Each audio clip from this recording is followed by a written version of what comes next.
payload and stowage operations to payload support and integration, and just helping crew maintain and schedule their day. Yeah, it's awesome to see both teams working in tandem. Yeah. Help bring the AX-3 crew back home to Earth. And we should be coming up on claw separation here pretty shortly, so just waiting for that call out.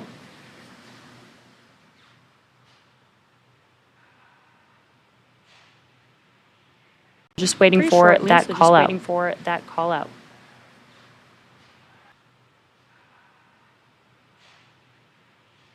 Just waiting for that call out.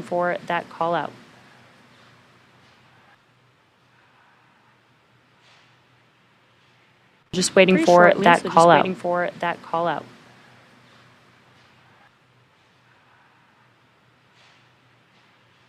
Just waiting for that call out.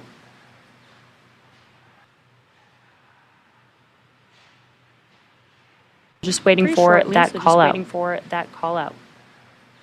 Moment now, and just waiting for the call out. Once we do have claw separation, about a minute later, we will be able to jettison the trunk from the Dragon capsule.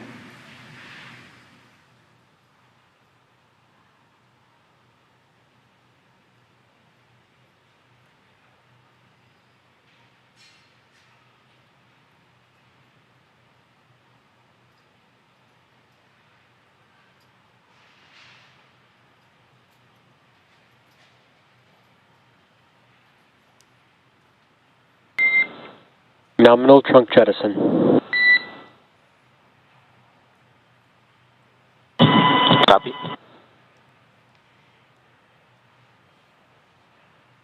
And great news, we did hear a call out confirming trunk separation. That means that we also had claw separation, which prepared us for that trunk jettison. So that means that telemetry is looking good, the nitrox system is primed for cabin and suit cooling, and the heat shield is exposed and ready for atmospheric reentry. Up next is the deorbit burn. This is the last time that the forward Dracos, which are the 4 thrusters located on the top of the vehicle, will ignite. The deorbit burn will place Dragon on a precise trajectory to return to the splashdown zone off the coast of Daytona, Florida, and will last approximately 9 minutes. Yes, and while we're waiting for those calls, it's really kind of is starting the dynamic phase of what we're looking at for this return trip home. Yeah. It's a very active day. We saw both mission control centers here in Hawthorne and then also in Houston, really working towards all of that effort to bring them home. So it's starting this dynamic operations. It's working through the procedures today. They're ready for this type of operation, and really we're getting into a lot of excitement here today. Yeah, and you say dynamic. There's a lot of things that are going to happen very quickly. Each one of these milestones are only a few minutes apart, aside from the deorbit burn, which will last about 9 minutes, but it's like it's a event after event. So pretty exciting for the crew. I'm sure they're very excited to come home. They've been in space for about 21 days now. 23 flight days too. Yeah. I'm sure they will not miss the space views, but they're probably very, very excited to splash down back on Earth. I think they are, yeah. And we were talking about waiting for those calls today, it being very dynamic. Really, a lot of these dynamic phases are started by each of those calls, and the crews on ground, supporting off the coast of Florida, are all waiting for those calls to hear, so they know that we're on track for the right operations that are coming next. Exactly. And again, if you're just now joining us, we are just waiting for the deorbit burn to begin. That should be coming in just about a couple minutes. It will last about 9 minutes and will help reorient the Dragon capsule on a trajectory that will line it up in preparation for its landing. And splashdown is, just under a couple hours away from now. Yeah, we're looking forward to a good morning of activity as we press towards crew coming down, splashing down, and then at that point we're really ready to greet our crew home, and learn about their mission, learn more about their mission, and just really have them back on Earth. We're looking forward to it. Yeah, so let's talk a little bit about Dragon. It's about 27 feet tall. And you could see on your screen that the top portion is the capsule portion of the vehicle, and the bottom portion is the trunk section. That trunk section is the unpressurized portion of the vehicle, which we did just jettison a few moments ago. We no longer need the trunk there. You could see that the black portion of it, that is the solar arrays that provides power to the vehicle. But now that the vehicle is coming home, we are exposing, or have exposed, the heat shield, which is on the bottom of that capsule, and that helps protect the vehicle and the crew as it's re-entering back into the Earth's atmosphere. So very exciting, very awesome vehicle, keeping the crew safe and cool. Now that the trunk is separated, it's on its own internal battery power, so it is keeping the crew cool, even though there's nothing connected to it. That's what the solar arrays are there for. It's charged up those batteries, so now it has enough power to bring the vehicle and the crew back home. Right, and that, that trunk for their... Oh yeah, and there, actually, speaking of Dragon, we can see crew comfortable in that live view on Dragon. Yeah, this is always a great view, seeing the crew inside of the capsule live as they are making their journey back home to Earth. And again, this is an autonomous vehicle, so really they get to enjoy the ride. They do have those display panels right in front of them so that they can monitor, everything that's going on, each event that's happening. They're able to see and monitor those events there on that screen there that you're seeing. Right. But it is an autonomous vehicle, so most of this journey, I hope that they are relaxing a little bit. And I think they are, Jesse. I think they're excited to get home. But you can see there, front and center, right, Commander Lopez Alegria and pilot Walter Villaday. They have pretty critical roles still to play on their trip home.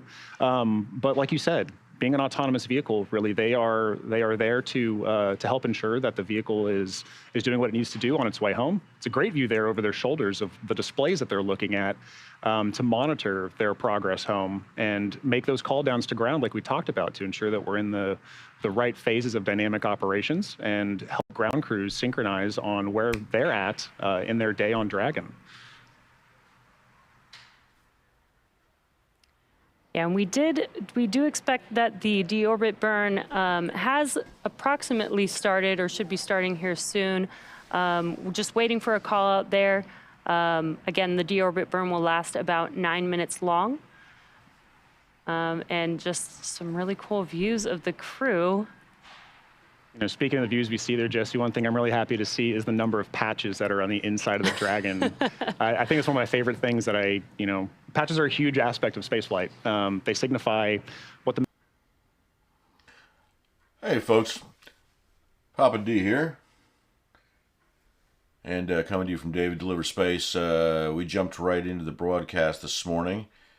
I wanted to get you as much of that as I possibly could, but we are in the stages of waiting for the deorbit burn, and they are expecting not T0 in this case, but splashdown in the next couple of hours. We'll be following that closely and streaming that through. I want to thank returning subscribers, and if you're a new person to our channel, please feel free to subscribe to our channel. Support what we're trying to do, bring live streams both locally and the launches coming from around different companies. And in this case, we have the AX-3 crew that is splashing down and being recovered today by SpaceX. SpaceX and Axiom are in control. NASA handed off last night. You can watch that video as a past live video on my channel. Once the craft left what they call the no-fly zone around the ISS, that was handed permanently back to SpaceX and Axiom. At this point, we're going to just follow the goings on and wish them a safe flight, but we will be back. If you have any questions or anything, leave us comments. We certainly will do our best to respond. And for now, we'll just go back to the live stream. Again, I would, as always, thank SpaceX, thank Axiom for making these live streams available so we can send these out, help educate for those of you that are interested and enjoy spaceflight as much as I do. So we will switch back now. And what you're seeing right now is a live view, even though the craft is autonomous and it is running the mission and the re-entry and splashdown. The astronauts do have access to all controls and in an emergency could take control of the vehicle.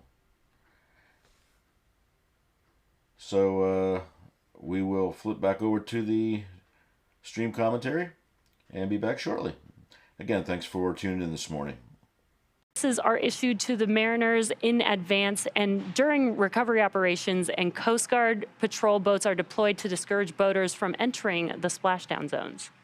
That's right, and we want to stress to the public the need to respect this safety zone. Recovering a spacecraft from the water is a very hazardous operation, and any other boats interfering in the area not only increases the risk to the astronauts in the capsule and the teams working to recover them from the water, but also to themselves as well. So for the safety of the crew, as well as your own safety, we recommend you sit back and watch the teams who have trained extensively for this moment do what they need to do. And speaking of training, as you might imagine, astronaut training can be extensive. From training that is specific to each crew member's role to learning SpaceX protocols, ISS systems, and preparing for the science and outreach activities they conduct in space, private astronaut training is rigorous. For SpaceX-related efforts alone, the AX-3 crew spent about 35 days altogether training inside of Dragon. As we continue to await word on the deorbit burn, let's share some of the range of these efforts with you now. To prepare them for flight, our teams at SpaceX spent the last several months teaching the crew about orbital mechanics and how to live in microgravity. We also used our Dragon training capsules to run simulations of ascent, ISS rendezvous, and re-entry. The training program includes nearly 100 different lessons covering all aspects of the flight. The team also spent time at the launch pad in our suit-up room and working through emergency procedures that would be necessary in the unlikely event of a pad abort scenario. And beyond these efforts to get to and from station, this crew also spent months training for their time on orbit. So the crew spent an extensive amount of time in historic Building 9 at the Johnson Space Center, learning from certified instructors on all critical systems necessary to ensure a successful stay aboard the orbiting laboratory. The team even prepared for unlikely emergencies and learned how to provide first aid in a microgravity environment. Additionally, they learned how to prepare food and make selections in their meals, as well as learning how mission control operates to better ensure mission success during their flight. They also had a chance to familiarize themselves with the gear that will enable them to document their trip, their research, and help them connect with those back here on Earth during their outreach events. And ESA and JAXA also played a critical role in cruise training. Each module has its own nuances, so gaining insight into the specialties of their racks and modules is necessary, especially for this mission. Extensive training on station navigation, on-orbit familiarization, emergency response, and just repetition of walking through these processes and procedures helps the crew maximize every second they have during their flight, which they did. Simulating science research, operations, and even discussing how to sleep in space are all necessary lessons on the path to readiness.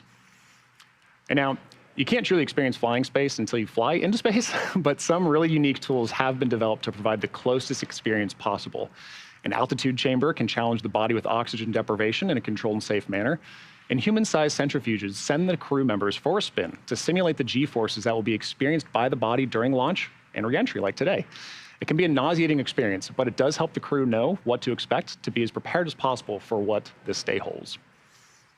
And for AX-3, the Italian Air Force, the Turkish Space Agency, and ESA each had their own specific mission objectives for their respective crew members, and together, we made sure that they were ready to meet these goals.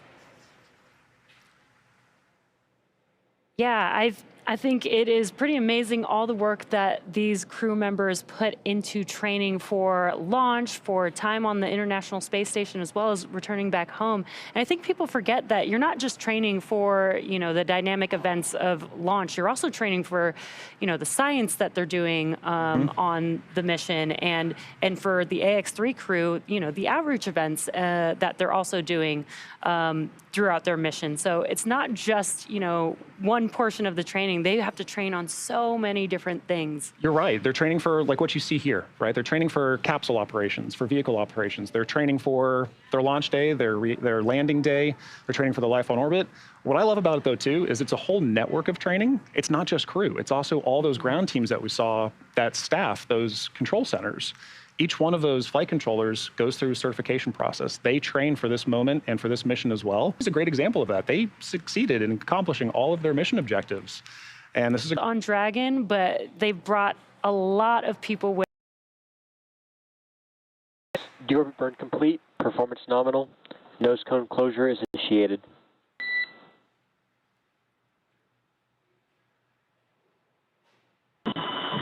Copy all, SpaceX.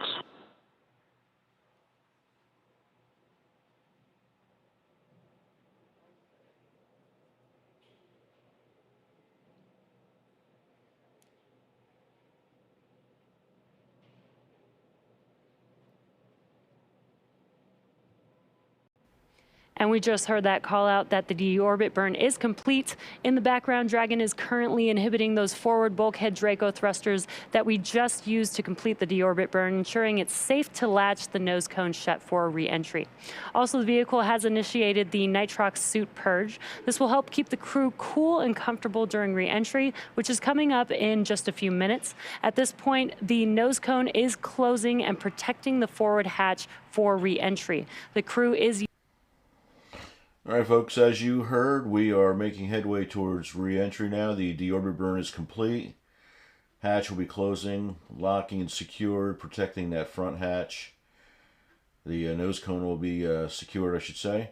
And we are looking at splashdown in roughly 38 minutes and some change. So, making headway. The crew is going through its final checks, the nitrox purge and whatnot, as you heard. So we are at about 37 minutes or so. We should have splashdown and the beginning of recovery operations. Those Draco thrusters anymore, so that nose cone will help keep the capsule protected as it's re-entering back into the Earth's atmosphere. Right, and the nose cone really is another great example of that dynamic operation, a certain call out that we're waiting for to know that the vehicle is on a good path on its timeline to get back home. And at this point, we really are waiting for a bit more of those dynamic calls, all those teams on the ground that are expecting those calls, to kind of know where we're at in our timeline so that we are ready and positioned on the ground to retrieve crew. Yeah, exactly. And in the next about 20 minutes, we will have that expected loss of signal or that loss of communication that we mentioned earlier. That will be about a 7-minute period while the vehicle is performing atmospheric re-entry. Again, this is normal. This is the plasma building up around the Dragon capsule. The plasma around the vehicle gets to about 3,500 degrees Fahrenheit. So it's really, really hot. Yeah. And as we mentioned, that the Dragon capsule is now beginning to flow that nitrox into the cabin and into their suits. That is to help keep them cool throughout that very hot period of time that's coming up in about 20 minutes or so. Right. And Jesse, you keyed on a certain thing there that I think is really important to remember, too. It's a nominal part of today's process, right? But it's a very critical aspect of it, a very important part. But like we talked about a few moments ago with training, it is an aspect of training to understand what a planned LOS is, and then to understand what do you do during that time.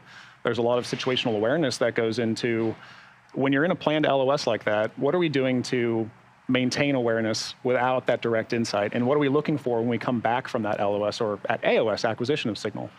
And so leading up to an LOS, teams on the ground have trained for what are we looking for? What are we going to be executing during that time so that we know when we come back for that acquisition of signal, here's where we are and here's where we need to go next. And I love that aspect of it. I think it's a really important thing to remember that these things are planned. It happens on ISS. You have them every day and you plan around them. And it's an important part of the space flight. It's an important part of spaceflight, and specifically the journey home to remember. And we've confirmed that the deorbit burn has completed. And the nose cone has also officially closed. So as we begin the second half of entry Dragon is now beginning to flush nitrox into the cabin and continue to top off the AX-3 cruise suits with cool air. Again, this is what will allow the cabin temperature to remain comfortable while external temperatures reach 3,500 degrees Fahrenheit. The heat shield is pointing forward, leading the capsule to the landing site. Crew Dragon's primary heat shield is comprised of Pica 3.0, which stands for Phenolic Impregnated Carbon Ablator. First generation Pica was first developed by NASA for studying and sampling comets with our solar system. SpaceX partnered with NASA to develop Pica X, which was the second generation product used on all Dragon 1 CRS missions that successfully resupplied the space station on 20 missions. Now, Pica 3.0 was developed specifically for use on Dragon 2 crew and cargo, with enhanced structural and thermal properties that optimized the heat shield and drove down cost and mass. The remainder of the Crew Dragon capsule is composed primarily of SpaceX proprietary ablative material. It's another class of thermal protection, which is lighter weight versus Pica and protects the underlying composite structure during reentry to ensure structural capabilities are maintained. While Crew Dragon will experience temperatures well over 3,000 degrees Fahrenheit during peak re-entry conditions, the characteristics of the TPS or thermal protection systems, coupled with the ECLS or ECLS environmental control and life support system in the pressurized interior, will ensure that the AX-3 crew will stay cool and comfortable during all phases of re-entry through splashdown. Now, missions like this are important, not just for the crew members who fly, but also for the host of scientists and engineers around the world who had an opportunity to have their research or their technology tested in microgravity. And for Axiom Space, this is at the heart of why we do these missions. We are building opportunities for others to advance what is possible and expand on what is known. So for MLA, Walter, Alper, and Marcus, this has been an incredibly successful mission. Just to highlight and recap a little bit, the crew conducted a total of 54 research-associated activities around the mission, both on ground and on ISS. Now, 36 of these were on-orbit experiments and tech demos. This also included a slew of life science biology projects, human research projects, plant-based projects, physical and earth science projects, and like I mentioned, technology demonstrations. Additionally, time was focused on the maintenance of research equipment as well, and also just generally understanding how to live and work in microgravity. So, here are some highlights from their time on board the International Space Station to share with you.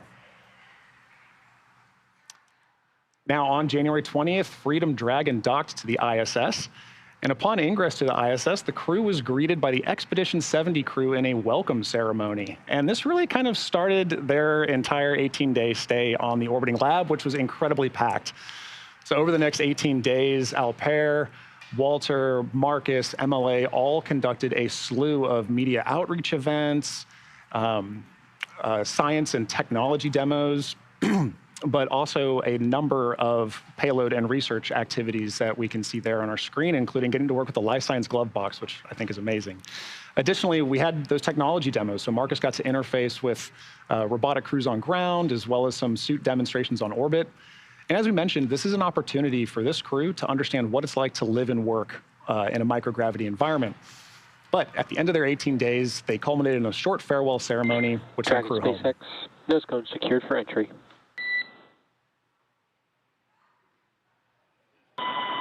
SpaceX Dragon, what's up?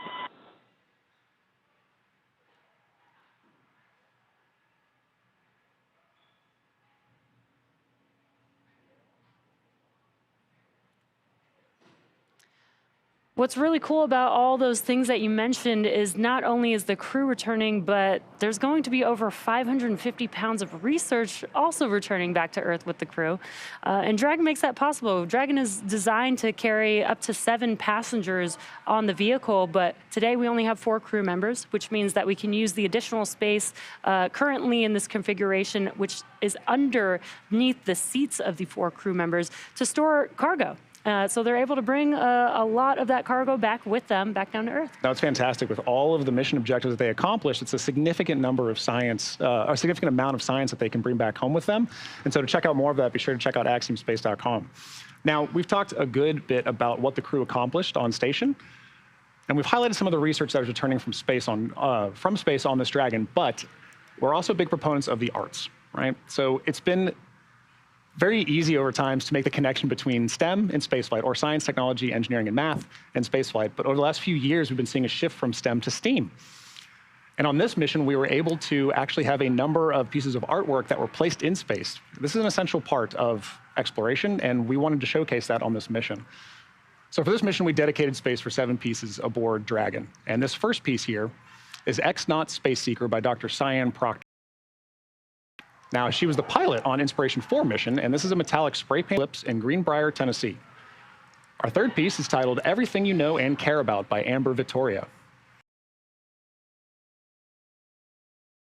Infinity, captured in Joshua Tree National Park, Zhang sought to create a tribute to the stars of the Milky Way that inspired him to dream beyond the limits of Earth. And then we have the soft plush doll Augustus from Mumbot's fictional world. As our 6th piece, we have a cut strip from Jack Kaido's earliest physical paintings. Kaido has titled this piece, Past Memories, 2015. And finally, we have Heart and Craft #1 by artists Snowfro and Jordan Lyle. Now, all these pieces stayed on board Dragon during the AX-3 mission, and through collaboration between Axiom Space, Transient Labs, and Nifty Gateway, each of these pieces have a digital iteration inspired by the flown works available for purchase. For a direct link to the Space Girls collection, visit nft.axiom.com. John, what I think is so cool about this is, you know, tying the arts to science and technology. I think people kind of forget that technology is born from the creative minds of, you know, artists and creators. You know, we're just here trying to bring things to life that people have thought about and, you know, imagined. And I love that we're starting to tie that in a lot more and make an effort to do a lot more art and creativity to drive that technology and science. I absolutely agree. It's an essential part of just the human experience, and it's essential that it carries itself into these, you know, these forward missions that we're moving into. You can't have any of this creativity without the artistic creativity behind it. So, you know, this brings to light things like commercial missions like AX-3, Artemis, the Artemis mission, and also talking about stations. So regarding the future, like you just mentioned, Jesse, let's talk a little bit about our future of Axiom Station. So let's take a closer look and see how this vision of the future is taking shape. There's sort of 2 philosophies in aerospace. One is you sit around and you think about requirements and you think about what you want to build. Or you build something, you test it, you figure out what works, you build another generation. We really believe at Axiom Space, the path to building something that doesn't exist in the world is you've got to start building prototypes. We sit and think about what we want to build for a little bit, but then we just go build the thing, test the thing, fire the engine. Our role really is to lead the way. A year ago, walking into this facility, you didn't see nearly as much hardware as you see today. Full-scale mock-ups, training hardware, flight hardware. Axiom was created to build a space station, and that's exactly what this team is doing.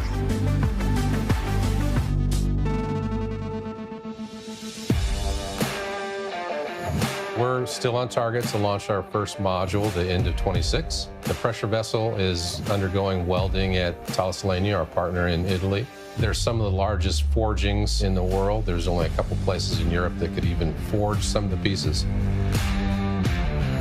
The pressure vessel will arrive in Houston, and then we'll do all the final outfitting at our spaceport facility. And in the 50-year history of human spaceflight in Houston, it will be the first human-rated spacecraft ever built in Houston. Our teams are building all the other things. The life support system, guidance and navigation, we're building our own propulsion system. Our philosophy is to keep as much engineering in-house as possible. It allows us to have long expertise over a long time because we want to be building modules and adding to our space station for years and years.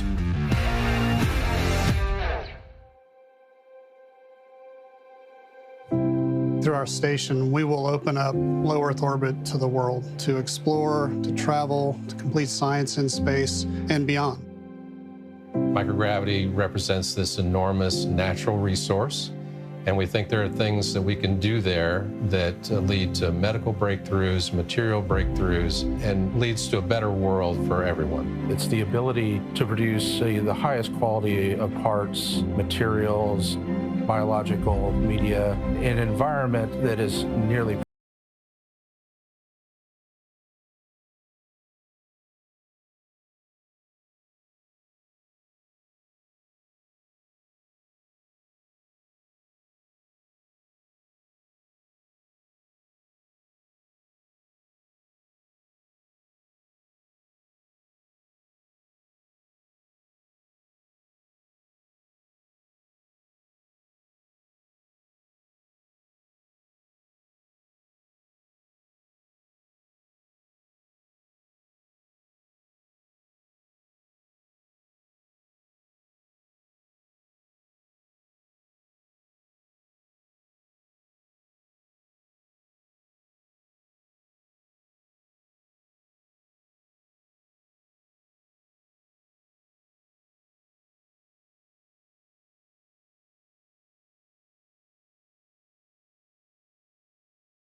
LOS coming up at 5:16 a.m.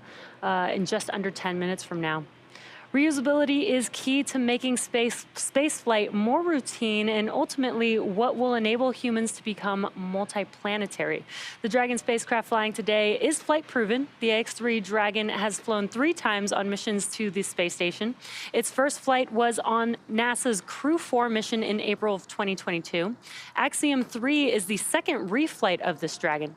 There have been 12 Dragon crew missions to date, 8 with NASA astronauts and 4 with private astronaut crews. Dragon unlocks new research opportunities that ultimately impact life on Earth. For us, these Dragon missions are important for safely flying astronauts so that they can conduct science and research and other activities in space, but also because they are laying the foundation for that future where more people from more countries all around the world have an opportunity to travel to space, whether it's low Earth orbit, the moon, Mars, or beyond. In the history of human spaceflight, less than 700 people have ever been to orbit. At SpaceX, we want to help create a future where not just hundreds of people, but thousands and ultimately millions of people can travel off of Earth to live and work in space and other planets. Last year, we flew 6 Dragon missions. This year, we could launch up to 8 missions, including 5 or 6 human spaceflight missions, and that's only going to increase in the future. To support our growing manifest of Dragon missions, we've recently made some new upgrades to our other Florida launch pad, Space Launch Complex 40. We're on our way to having 2 launch pads capable of supporting human spaceflight missions, meaning that we'll have more opportunities for more people to fly on Dragon to orbit. If you're interested in helping us advance the future of human spaceflight and potentially fly on a future Dragon mission, check out SpaceX.com to learn more. Now, we are just about 7 minutes away from LOS. That is the expected loss of signal or the communication signal that we will lose during re-entry. This will be when the plasma begins to build up around the vehicle. That will unfortunately block the communication signal, but we will regain that signal with AOS, or acquisition of signal, about 7 minutes after that. Right, Jesse, and like we mentioned earlier, this is a planned aspect of today's mission. It's an expected aspect of today's nominal operations. And so while we're waiting for that loss of signal and then subsequent acquisition of signal, we want to talk through a little bit of a fun list that the teams had put together about this mission, which I think is pretty great. So, off the top, the first 5 things to know about AX-3. First, AX-3 represents the first all-European commercial mission to the ISS. Second, Walter became the first astronaut to fly to space under the Italian Air Force flag.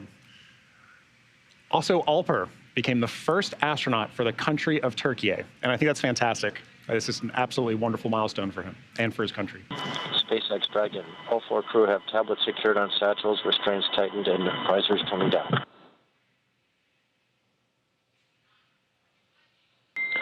SpaceX copies on crew configuration.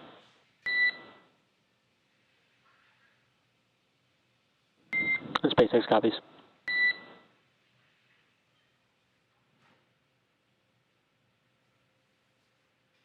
Okay, and that's a good call from Commander Michael Lopez Alegria. That crew is getting prepped for their reentry. And on that, Marcus became also the first project astronaut for ESA, and MLA became the first repeat flyer of a SpaceX Dragon. So he's really racking up those miles, which I love. Now, beyond those first, there were a lot of other fun facts. So for instance, Marcus took with him the Nobel Prize of Swedish author Selma Lagerlöf. Awarded in 1909, Selma was the first woman to ever receive the Nobel Prize for Literature. On a side note, one of her books is an adventure about a boy who rode a goose all over Sweden. And by effect, young readers would learn the geography of the country. So I can definitely see the similarities for Marcus here, who's currently riding a dragon around the world and then communicating back on all the lessons he'll be able to share.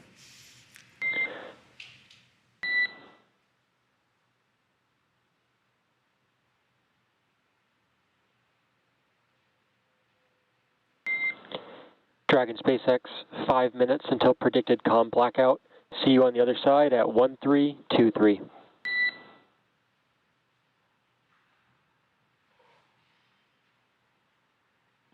Copy, SpaceX. Talk to you soon.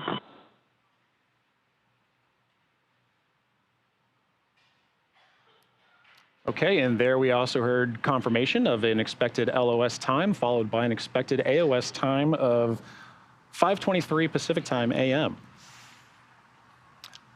Continuing on with MLA, a highlight of his trip here was being able to speak with his alma mater, the U.S. Naval Academy, where he took questions from current midshipmen. And in just over 18 days, docked to the ISS, and an anticipated total mission duration of 23 flight days, this mission now holds the record for the longest Axiom space mission, eclipsing the previous record set by AX-1 in 2022. This crew also conducted a total of 28 interactive outreach and media events, including 9 events with students around the world. But beyond that, Alper had a conversation with the president of Turkey. Walter engaged with the Italian prime minister. Marcus spoke at the European Space Conference, and MLA spoke with Melissa Navia from Star Trek Strange New Worlds. Also, the AX-3 astronauts performed 56 different experiments, including studying metastatic breast cancer organoids for the Stanford Stem Cell Institute. And we were told the crew was able to see microgravity-induced changes in organoid growth versus how they grow on ground.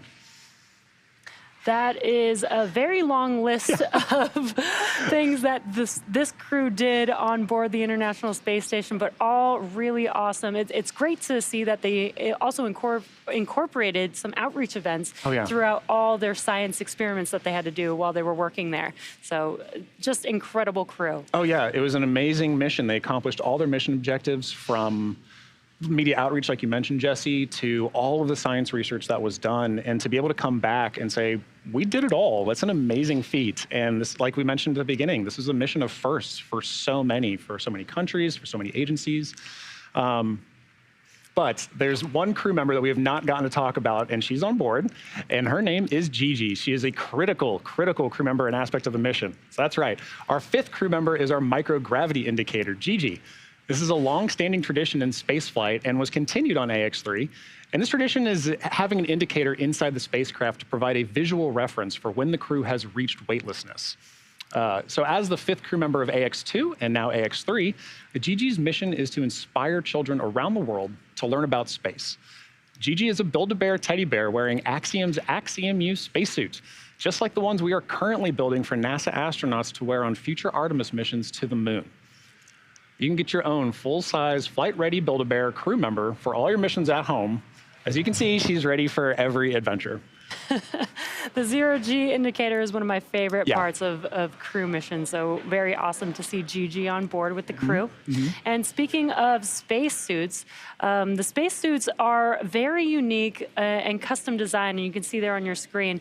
They have a 3D printed helmet, and this is actually all a single piece. Everything is connected together. The suit with the helmet is all a single piece.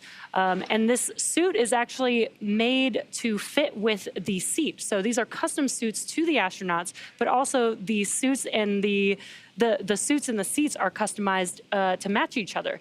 And they're really an extension of the Dragon spacecraft. They essentially can provide, nitrox and cooling just as the cabin capsule of the Dragon spacecraft. So very cool, very unique spacesuits that we have here. Yeah, and I think those suits really highlight an essential element of what is making days like today, days like launch, and flying these missions so important. It's the attention paid to the crew. It's an autonomous vehicle, but you're going to be on a long, as we saw on AX-3 there, they had a very long uphill. They have a very long downhill. You want to be comfortable during that, and those suits demonstrate that ability to, get crew comfortable, have it customized to their bodies. For their mission, and I think just the suit itself, like you said, it not only looks cool, but it's incredibly functional. Exactly, and speaking of functional, we are just about under a minute away from that expected loss of signal. So the crew will be going through this blackout period here for about 7 minutes. Again, it's expected. This is the plasma building up around the vehicle as it's heating up. It's getting to about 3,500 degrees Fahrenheit. And so we will continue to check in with the crew. The core will continue to check in once we have once we're at about 5:23 a.m.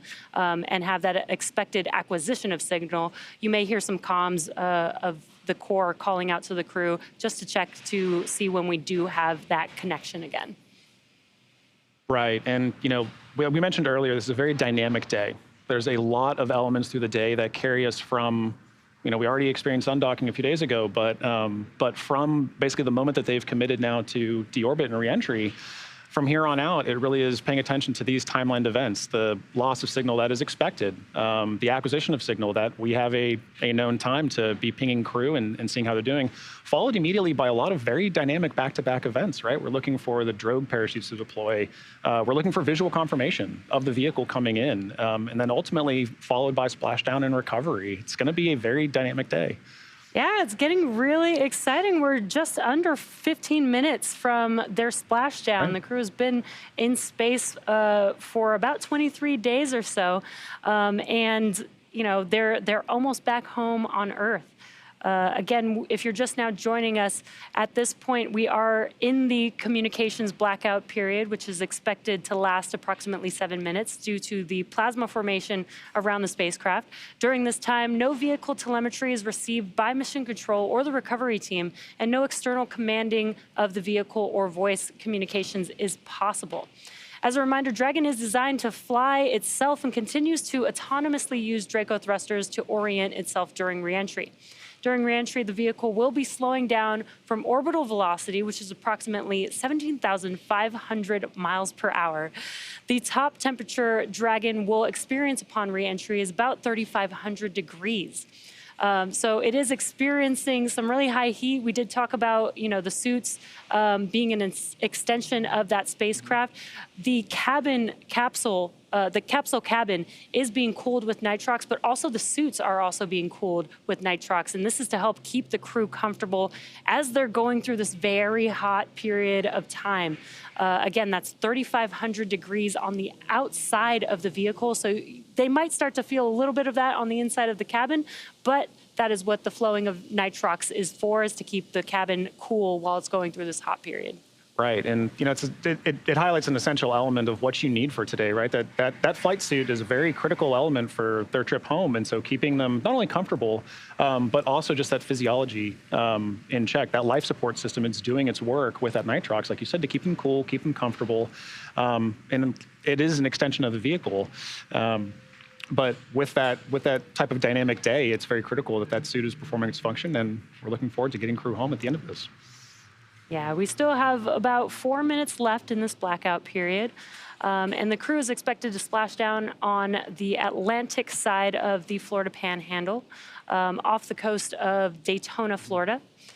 And we do have our recovery vessel Shannon on that side of Florida, which is currently waiting for the crew to splash down and will begin their recovery operations to recover the crew. Once they splash down in the ocean, we will do some safety checks, but then the recovery crew will start to make their way to the capsule and start performing recovery operations. Right. Yeah, and at this point, during this blackout, like we said, when we come to acquisition of signal, there's certain things that we're looking for, and one of those is definitely going to be a visual cue of that vehicle coming back in, followed by other visual cues like the drogue chutes deploying, and then followed by those main chutes. And I think that's a really cool system, but it's also very essential to get that crew going, or the vehicle moving from the speed that it's moving down to another comfortable phase. It's like a staged approach to get them to a comfortable landing so that Shannon can go and perform safe recovery and greeting operations. You're traveling 17,500 miles per hour, but throughout this 7-minute slowdown in such a short period of time. Right. And the main parachutes also keep the vehicle safe. It helps slow the vehicle down even more so that the vehicle can touch down softly on the ocean.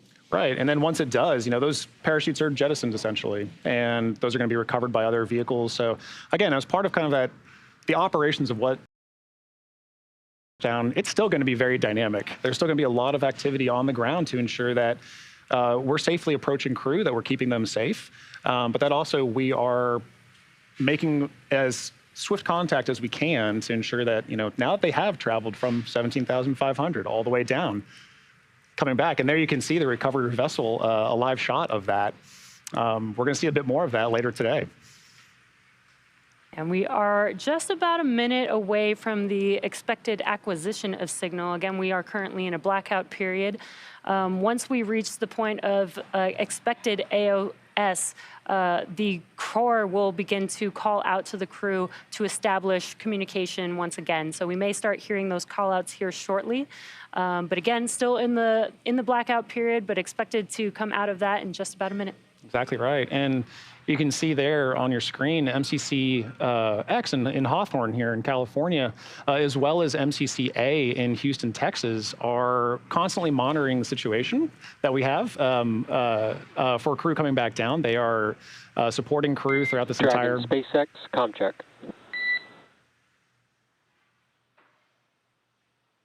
Loud and clear, SpaceX. Loud and clear as well. Expect automated chute deployment.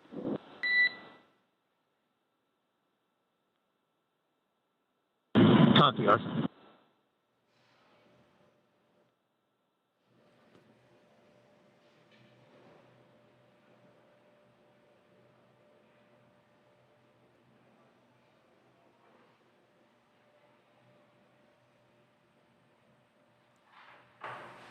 And we did hear that call out that we have confirmation of acquisition of signal, and you can see on your screen a live view of the AX-3 crew inside of Dragon Freedom. Now we're just about 3 minutes away from drogue parachute deployment. And there you can see a live view from the ground watching Dragon as it's making its way back down to Earth, which is a really awesome view there. Yeah, this is a beautiful example of exactly what we were just talking about during the loss of comms phase. Upon acquisition of signal, we are looking for good comm checks with the crew, which we got, and visual confirmation of the vehicle, which we got. Dragon SpaceX, GPS has converged. Expect nominal drogue deploy altitude. Copy, SpaceX.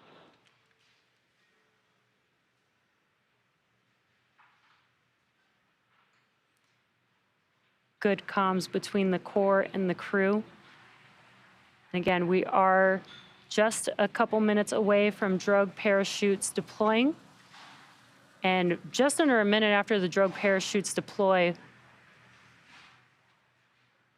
and currently you can see on your screen that they are reconfiguring their seats. So you can see that the seats are rotating down, and that is happening live right now in preparation for splashdown. Yeah. Brace for drogue window.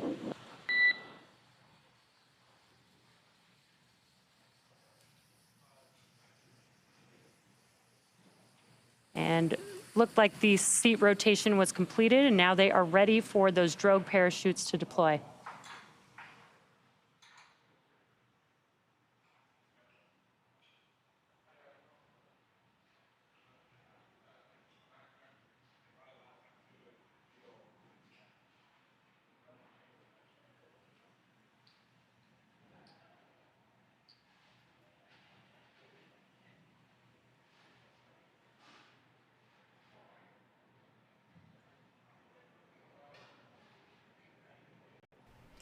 What you're seeing on your screen is a live view of the Dragon capsule returning back to Earth. Coming out.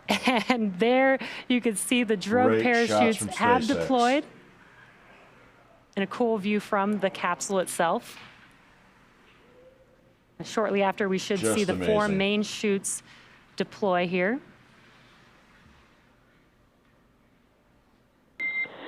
Visual on 2 healthy drogues and descent rate nominal. And again, these drogues will slow down slightly, and more importantly, at some point here, very shortly, pull the mains out. And we do have bring that speed down to visual confirmation that the drogues have deployed. Now just waiting for the 4 main parachutes to deploy as well.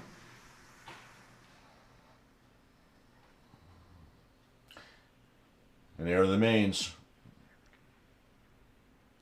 And there you can see on your screen, 4 mains have deployed. They will begin to slowly open up and help slow the vehicle down. And again, they are slowly opening up. If they open too fast, the vehicle is approximately moving at 119 miles per hour, and the main chutes deployed at 6,500 feet. And there's an awesome view from the capsule itself, looking up at the 4 main chutes. 4 healthy mains and descent rate nominal. Copy. We show ourselves at 1,000 meters. And those mains are so over-engineered, they can actually land safely with 3, possibly 2, with a hard landing. Got some good call-outs there. And just a few minutes away from the Axiom 3 crew splashing down back on Earth here.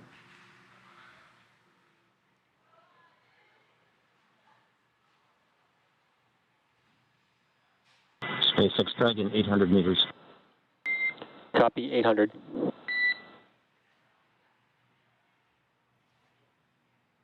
And what you're hearing is call-outs of the ground and the crew on board, monitoring the altitude of the vehicle and the crew as they're making their way back down to Earth.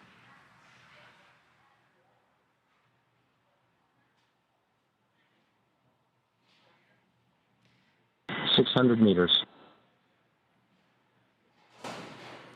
600. Again, we're just a couple minutes away from splashdown. Landing in water is simpler, therefore more reliable than landing on land. And there you can see an awesome view. It's beautiful. The Dragon capsule, Dragon Freedom, carrying AX-3 as it's 400. Slowly making its way to splashdown. No, these are absolutely fantastic views that we got at acquisition of Signal, Jesse. It was incredible coming back from AOS to see those good comm checks, those good visual confirmations of the vehicle coming in, and then the visual confirmations of the first drogue chutes, which deployed beautifully, and followed by the main chutes. And additionally, we got to see crew even rotate their seats to prepare for splashdown. All of these are 200. Crew brace for splashdown. Copy. Braced for splashdown.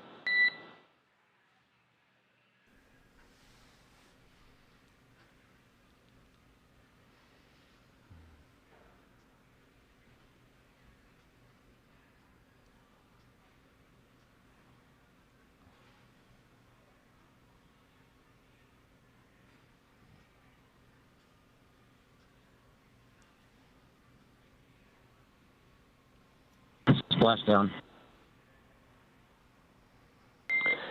Copy splashdown. We are with you in 4.800. And everyone, we have a safe splashdown of the AX-3 and an excellent crew. sight to see. Welcome home, AX-3. A beautiful sight, and Absolutely welcome home, Arthur, crew. the observations from That never gets old. As you can see on your screen, we have visual confirmation of splashdown of the Dragon spacecraft. Dragon Freedom has returned home with the AX-3 crew. Dragon SpaceX, can you repeat your last call? It cut out for post-splashdown observations. nominal. Copy nominal.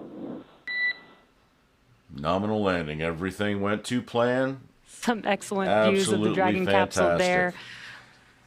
Now we will The begin SpaceX the recovery process ship and team have been waiting for Dragon splashdown, and they will now begin to make their way to the splashdown SpaceX location. confirm environmental assessment is not necessary. SpaceX confirms.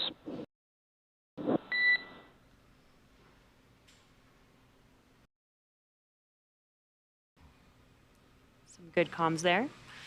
The teams have been ready and waiting about 3 nautical miles away, so it's going to take them about 30 minutes to make their way to our crew inside of Dragon.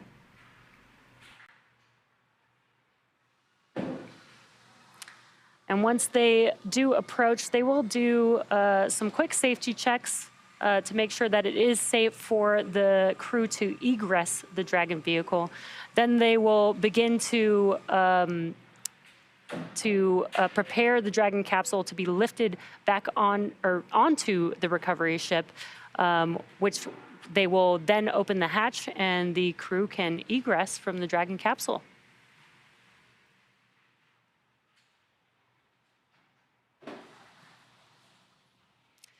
These are some great daytime views of Dragon splashdown. AX-3 crew still inside of the Dragon capsule, waiting for their recovery vessel Shannon and recovery crew to come pick them up. Yeah, this has been an absolutely picture-perfect splashdown, and these views are really highlighting that. And it's not just beautiful; it's an essential tool for ensuring that we keep eyes on this Dragon, right? But you can't deny that being able to watch, get confirmation of parachute deploy, get visual confirmation of the vehicle coming in, and then seeing that landing, in addition to commander's calls down to crew, all painted a wonderful example of a lockstep splashdown day, and it's been absolutely fantastic. And you can see Dragon sitting there in the Atlantic with chutes deployed, and crew is comfortable and safe and healthy, and they are waiting now for Shannon to make first contact to begin the recovery operations. It can be, again, like we mentioned earlier, a lot of dynamic aspects over the next 30 minutes as crew makes their way, as ground crews make their way to Dragon, and then as they begin to prep Dragon for hoisting it into the vehicle. And you could also see in the background, the camera has now tilted away, but you could see Shannon and 2 fast boats making their way towards the Dragon capsule, the recovery team on their way to help the crew. Dragon SpaceX, SpaceX's go for recovery personnel to approach. Expect personnel alongside in approximately 1 minute. And on behalf of SpaceX, welcome home. Thanks for flying SpaceX.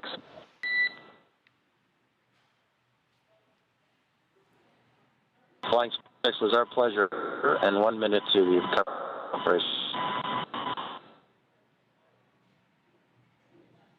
Speaking of fast boats, that was pretty fast. They're just about a minute away, and you can see them now there live on the screen, the fast boats approaching very quickly.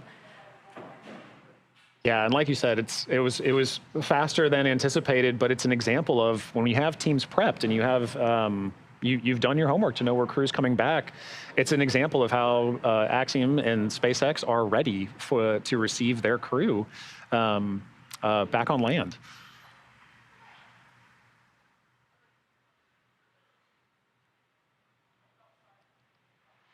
And you can see the recovery crew now getting close to approaching the Dragon Freedom spacecraft.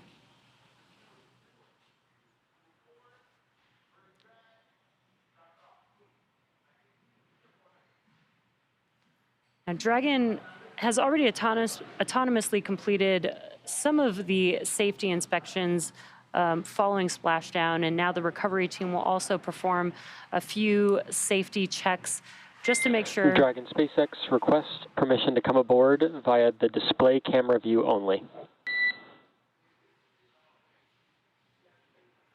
You're welcome to come aboard, Arthur, and just for your essay, all 4 crew members are feeling well.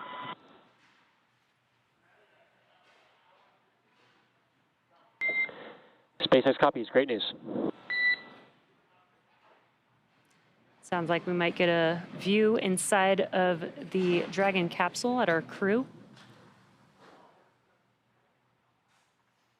And there you can see the recovery team reaching out to Dragon.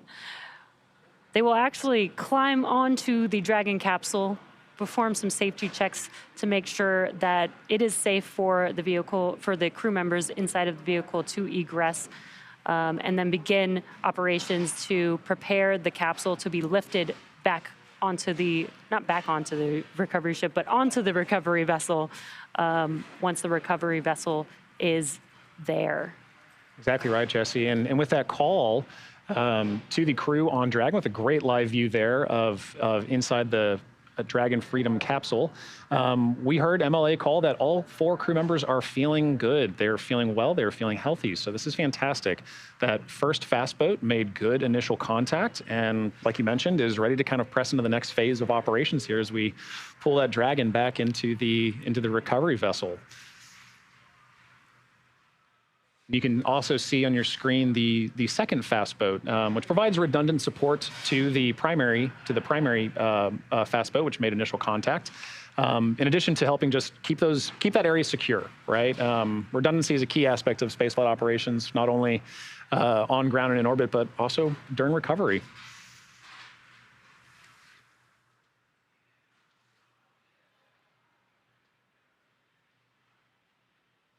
In addition to that recovery, they're also working on that parachute recovery. So we saw that Dragon had jettisoned its parachutes after deployment and after splashdown. And this fast boat, as well as another jet ski, are helping to recover that parachute to, again, keep that area secure to not inhibit any operations that are going to be underway while that primary fast boat's making contact and doing its work, but also while Shannon's coming up right behind them.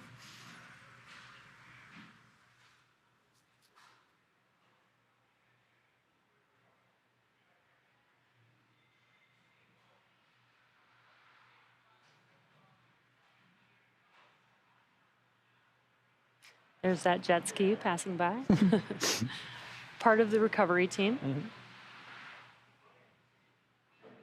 And again, what you're seeing here is a live view of the AX-3 crew inside of Dragon Freedom, now splashed down on Earth. The recovery team is performing their recovery operations. Again, just waiting for them to perform some safety checks.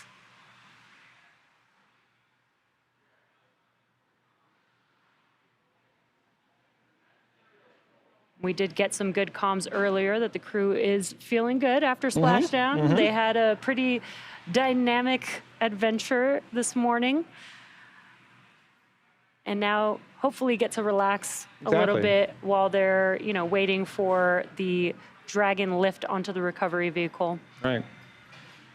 Right, dynamic, but completely according to plan. It was a beautiful execution of a splashdown day, and you can tell their crew is visors up. They're looking healthy and happy, and I think they're probably really looking forward to that first breath of fresh air.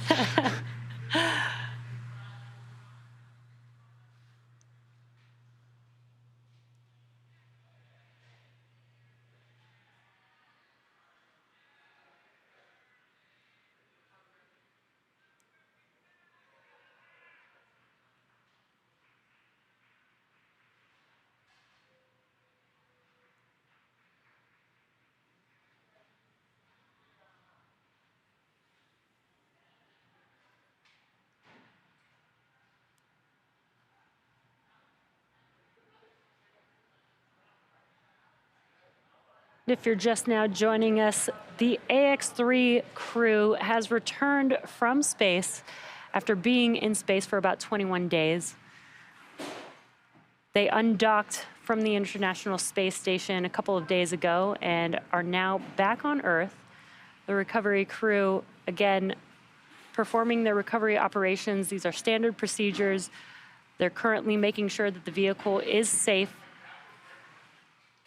Then we should see one of the crew members hop on board the Dragon capsule and begin operations to prepare the capsule for lifting onto the recovery vessel.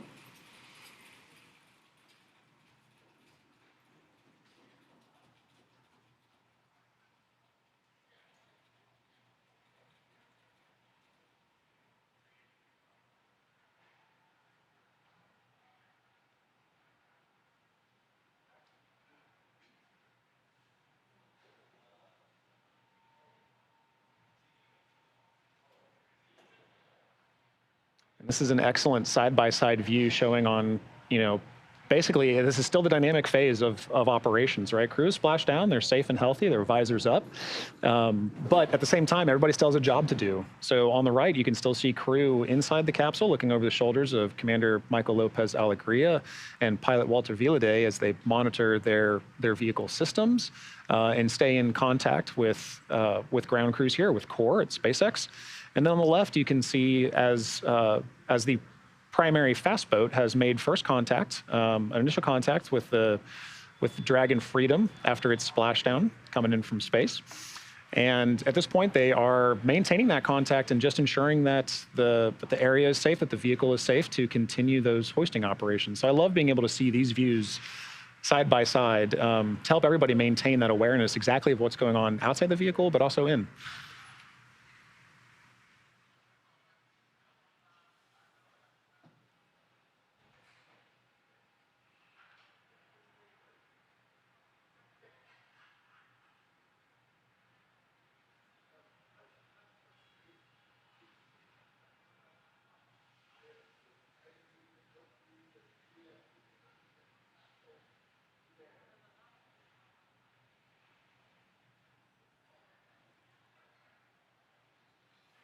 There you can see on your screen that the recovery crew member there is doing some checks, some ordnance and hypergol checks at the moment. Again, making sure that the vehicle is safe to approach. Then they can climb onto the capsule, begin rigging operations, and prepare the vehicle to be lifted onto the recovery vessel. Today is Shannon. Shannon is making its way to the recovery zone here. But these fast boats, and we did see a jet ski also with the crew, make their way a little bit faster and get the recovery process started sooner until the recovery vessel makes its way to the landing zone.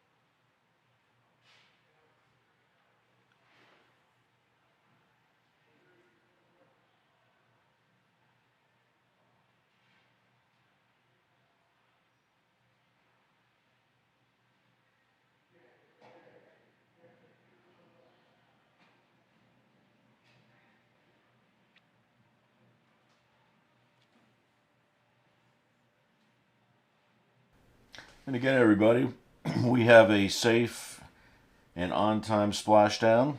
The crews are in the process of safing the capsule, making sure there's no fuel or anything that would be toxic, environmental issues for the recovery crew. Once that's done, they will begin the process of securing, bringing over the recovery ship, and bringing the capsule on board.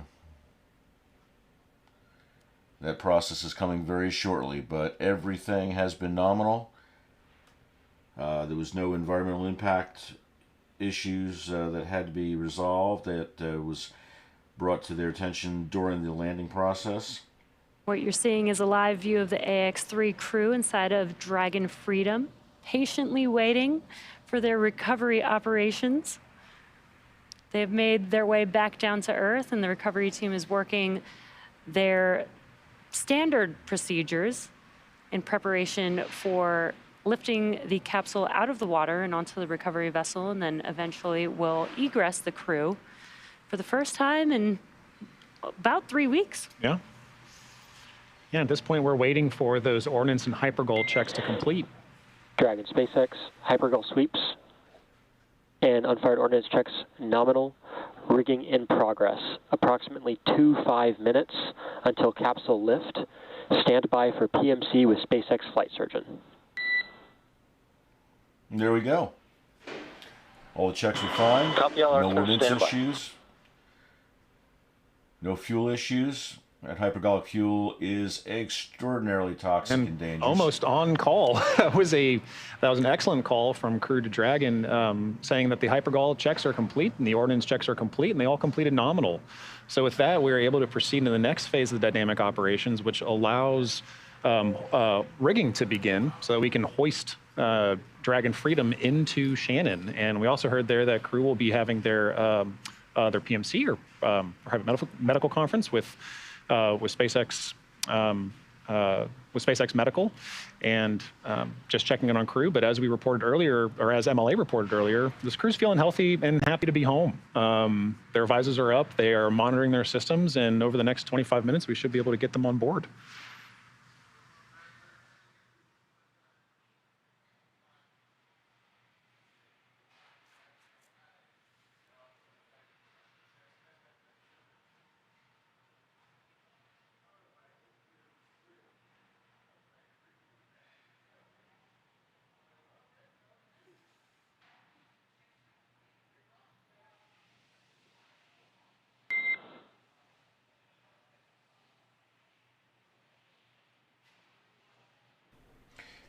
And for those of you just joining, we do have a safe and on-time splashdown of the AX-3 crew.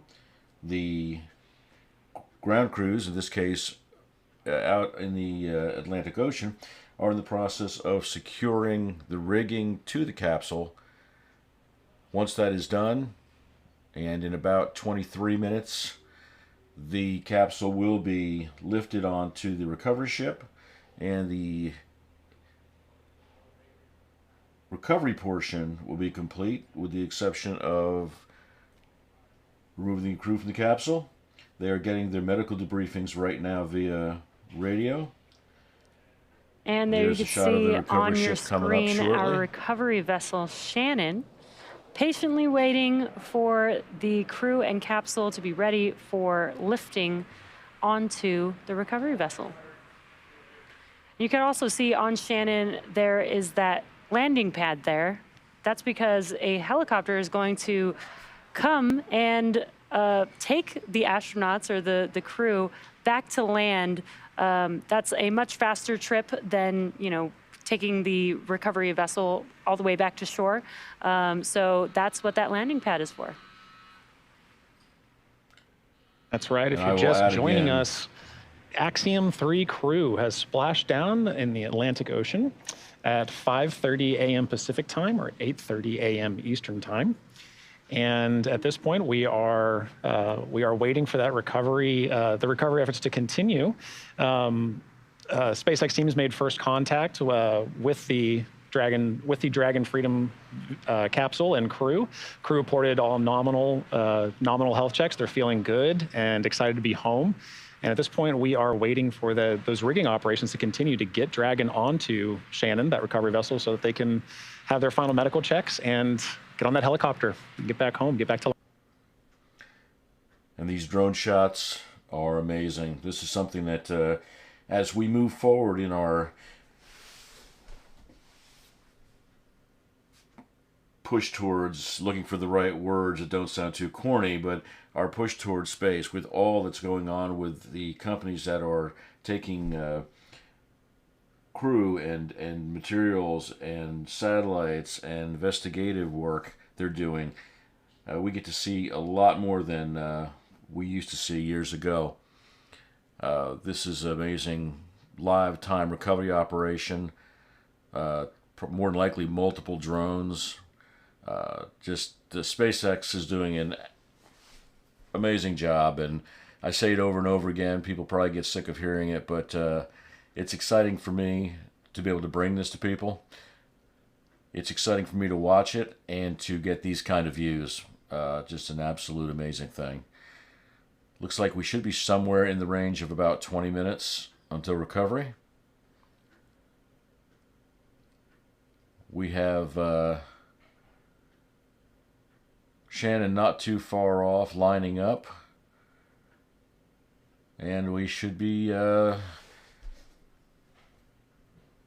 moving into this recovery stage fairly quickly. But again, to recap, AX-3 has splashed down safely. Everything was nominal, and we are just awaiting the recovery. And on to the recovery vessel.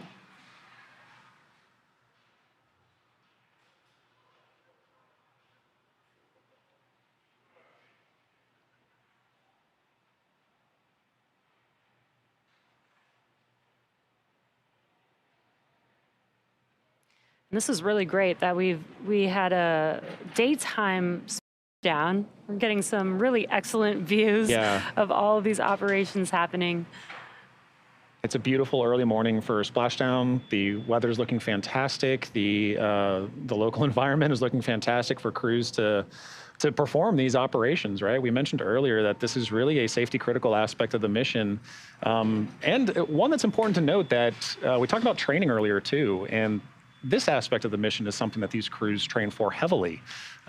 This fast boat recovery team, the entire recovery team efforts, all train for their specific roles in today's operations like this. And when the weather is playing nominally with you like this, it allows for that to execute quite well. And so we're able to see these teams really execute kind of a picture-perfect recovery effort. Rigging is going smoothly. And they're progressing well into it at this point, and we're waiting for those next steps to be able to hoist Dragon into Shannon. Yeah, you mentioned, training for these operations. Throughout this entire mission, everybody's following standard procedures. The crew has tablets inside of the capsule with them where they can follow, their procedures, basically their instructions. And the recovery team does the same thing. Yeah. They're following very standard procedures, going step by step, and making sure that they perform every step carefully and having verification of each one of those steps. So while it may look like they're just doing their work, they're actually, following very specific instructions. Exactly.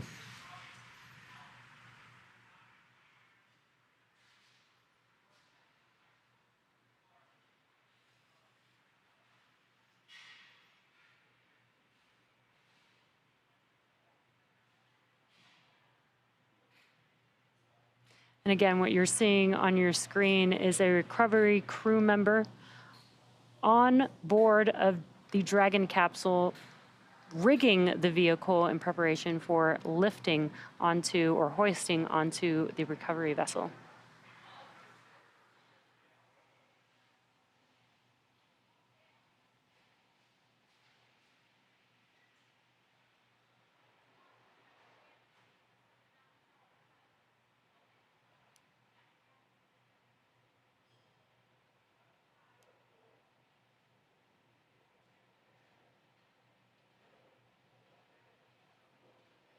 And honestly, the recovery team must be just as excited as the crew. They're going to be the first people you're absolutely right. that they get to see when they egress the Dragon capsule. So this is a really special, I'm sure the recovery crew, probably really enjoys their job. Oh, yeah. Yeah. Well, to play such a pivotal role in these operations, right? Crew has been, from launch until now, they've been away from their friends and family and away from Earth. And to be that crew that helps greet them and ensure that they're safely brought in, right? Mm-hmm. Following the procedures, doing your job to make sure that this crew is getting safely brought out of the water and into the vehicle, and then be able to see them smile and see everybody smile at the end of it. It's got to be a wonderful feeling. Yeah, I can't even imagine how exciting that must be.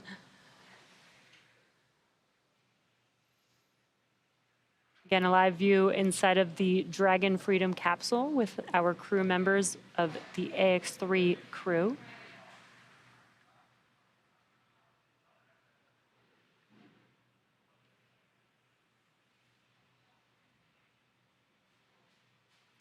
And there's a view of the recovery vessel. That is where the Dragon will be lifted out of the water and will sit in that little nest that you see there, that ring on the vessel. I think it's a perfect name for holding a Dragon. I think that was intentional, Yeah. right? Yeah. Definitely. But right, it's a great view that kind of, to me signifies what Shannon's role in this operation is, right? Right now it's sitting and waiting while making approach, while the primary contact team is ensuring that rigging is, executed properly, but then also verified and checked, as you mentioned, part of the procedures prior to performing the hoist operation to get Dragon into its comfortable nest. And at that point, we have additional crew members, like you said, that we're going to be very excited to get this Dragon on board. But it takes time, and we've got to go a little slow, because slow is smooth, and then smooth is fast, and that allows us to get crew on board. Yeah, and once Dragon is in that nest, we saw that it was near the end of the ship. It will actually slide forward to position itself next to a platform, which will be level with the hatch. So when they open the hatch, the astronauts can egress comfortably out of the Dragon capsule there. Excellent service. And that is a beautiful shot if you're just tuning in to see Shannon, the recovery vessel, SpaceX's recovery vessel in the Atlantic, ready to meet and greet and hoist the AX-3 crew upon their splashdown today off the coast of Florida.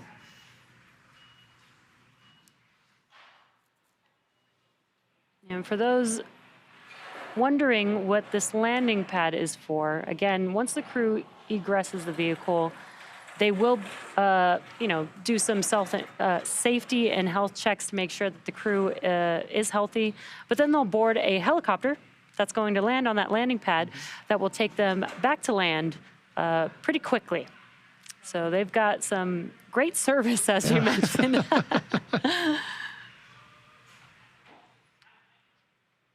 And what's excellent about this view, too, is you can really see a lot of aspects of these operations kind of play out.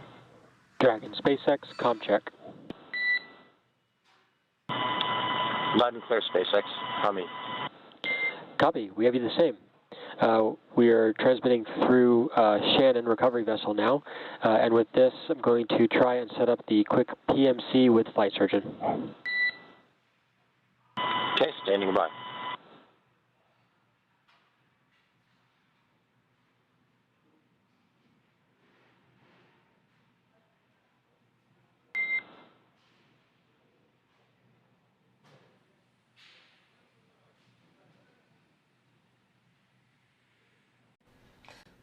And what you heard is they are in the process of setting up a post-landing medical conference, brief medical conference with the flight surgeon.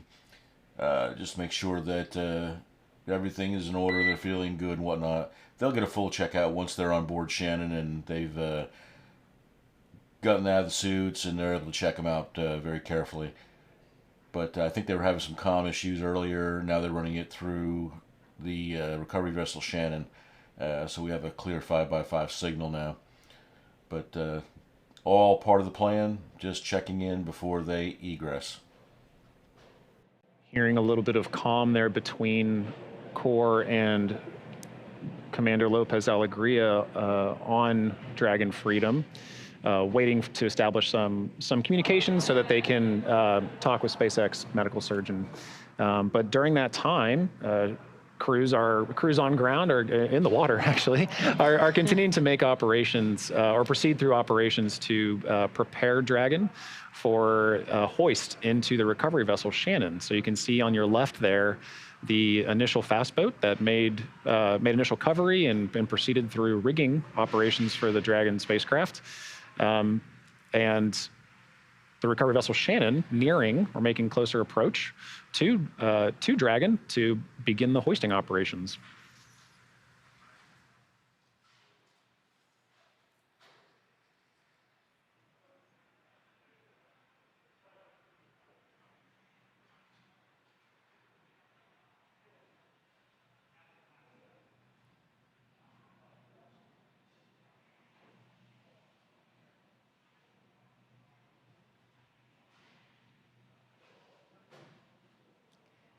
Here you can see, as John mentioned, the recovery vessel is now beginning to pull the Dragon capsule towards it.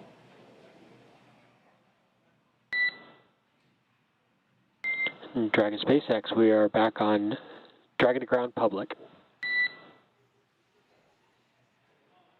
Loud and clear.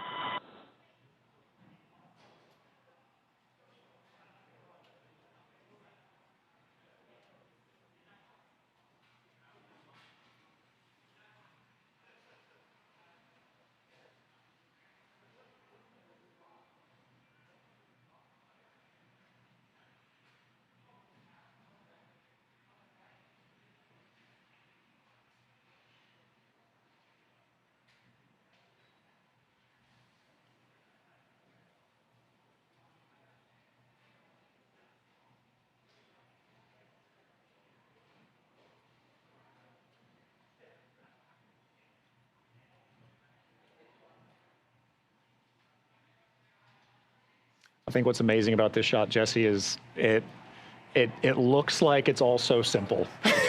And the care and precision that has to go into this operation from all of the teams that you see, that you can't even see in this shot, that are supporting this type of operation, is amazing. To allow for that hydraulic lift now to come down and begin this hoisting operation. All of this was a very tightly choreographed dance to get us to this point, and it's really exciting to see us getting here to where we're about to hoist Dragon into the nest. Yeah, exactly. It may look easy, but it is, a lot of training, a lot of effort, a lot of planning goes into these operations. And as you said, very exciting. The hydraulic lift is now down, and they will begin to start to lift the Dragon capsule here shortly. We'll lift the capsule onto the deck of the recovery vessel, into the nest that you see there. That's that circular ring there on the deck. And again, once the Dragon capsule is seated. Dragon SpaceX, approximately 5 minutes until capsule lift. We copy, SpaceX.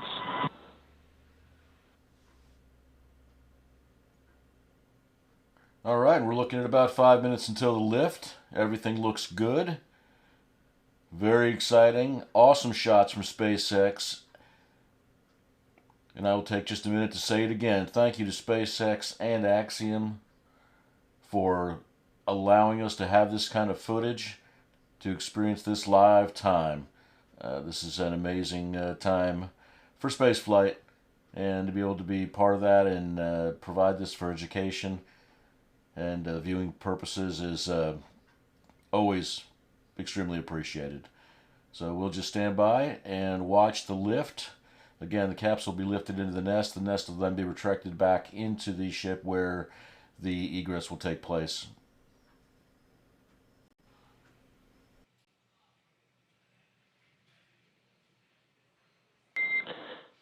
Dragon SpaceX, brace for capsule lift. Bracing.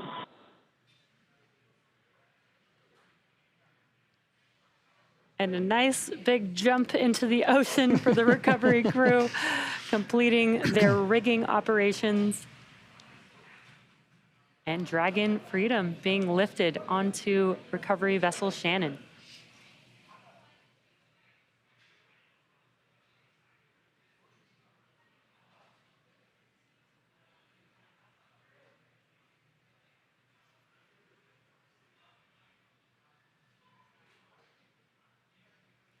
I love that they mentioned to brace for the lift. Yeah. You could see that the vehicle is moving and swaying a little bit, but I'm sure it was nothing compared to reentry. Oh, yeah. Yeah. The crew's had a lot of dynamic operations associated with today, and this is one of the final ones. There's a few more that have to go into play before they're back on land.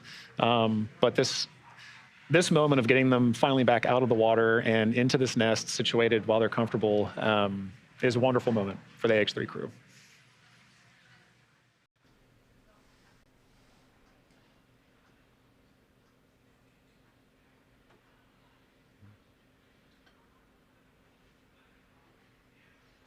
Welcome home, AX-3 crew. And great choreographed lift there. Gently setting down the Dragon capsule onto the nest.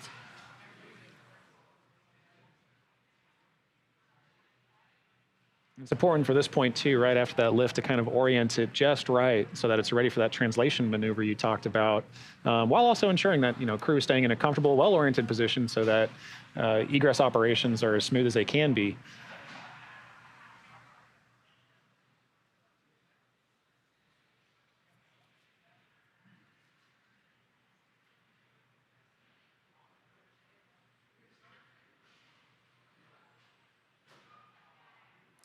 Yeah, this gives you a good view of that hatch that the crew is going to egress from.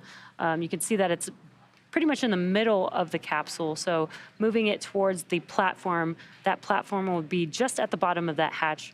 And that hatch has been closed since they left Earth. Dragon SpaceX, welcome aboard the recovery vessel. Recovery personnel are completing final checks. Stand by for translation to the egress platform.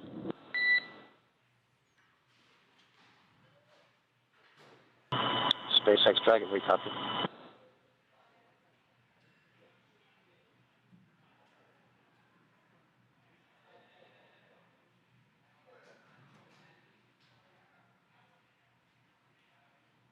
Good calls there between Core and Commander Lopez Alegria to confirm that crew is that we are preparing to press into the egress phase of today's operations.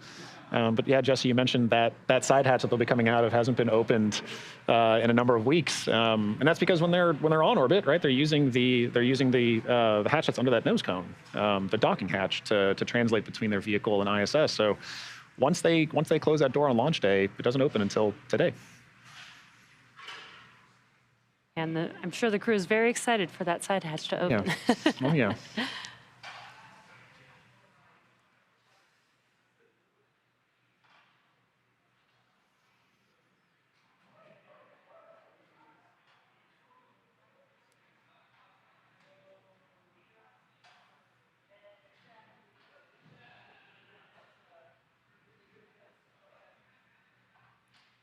We did hear some comms talking about this, but the recovery crew there is doing some last safety checks now that the vehicle is on the deck of the recovery vessel prior to the translation motion of moving the capsule towards the egress platform.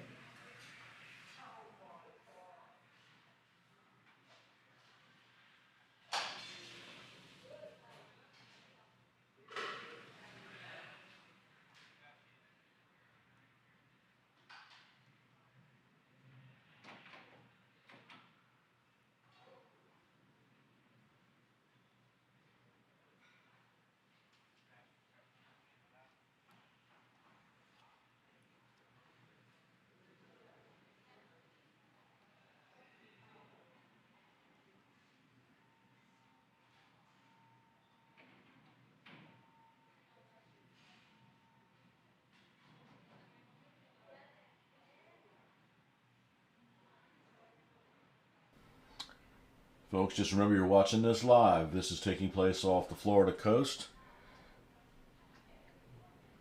The capsule's just been lifted to the recovery vessel and is in the process of being secured and pulled back so the crews can complete the process and egress the AX-3 crew.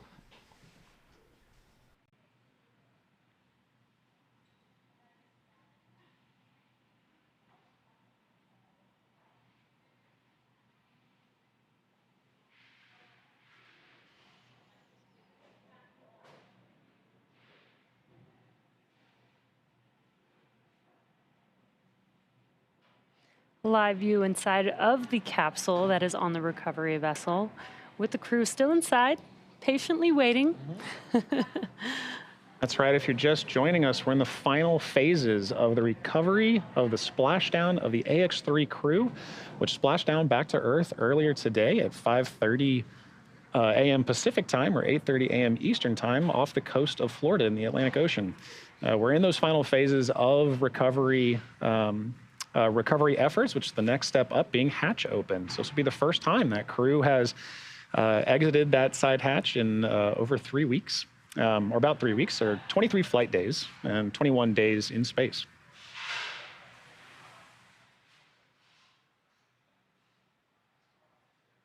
Crew is currently in the Dragon vehicle, but on board the recovery vessel Shannon, as ground crews are still preparing some final tweaks and preparations to translate the vehicle into a position that crew can egress.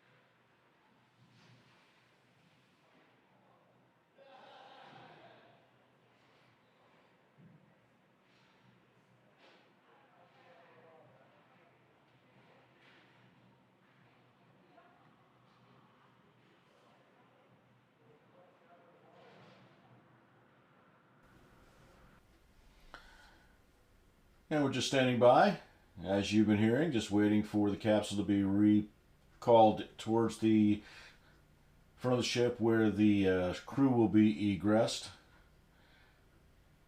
I want to thank everyone that's come out to spend some time with us today and watch this event. It's been a great event. It's been unbelievable video that's been fed out from SpaceX and Axiom. We thank them for that.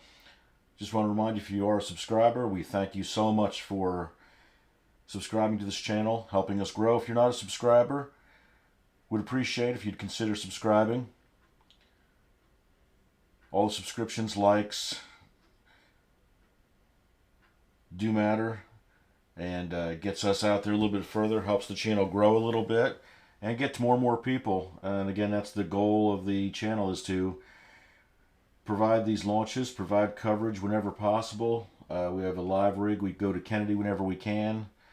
We try to catch these things and get them out to people who might not have an option to watch that version of a launch any other way.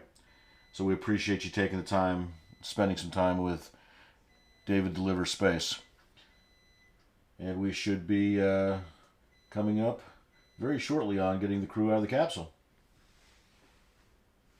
Hand screen inside of the Dragon capsule. Again, patiently waiting. Right, ground crews are still walking through their procedural checks and verifications to ensure that Dragon is in a safe position to translate, and it looks like they have made that call. So you can see Dragon there translating now. Very exciting. I'm sure the crew can feel that movement, and they're getting really excited for that hatch to open.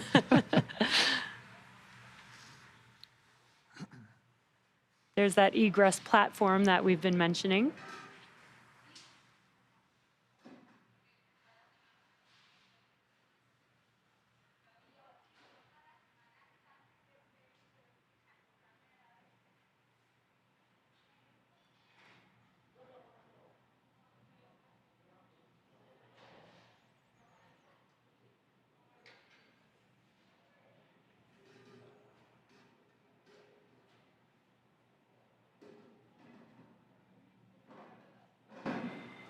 You can see the recovery crew there just preparing the vehicle in preparation for that side hatch opening.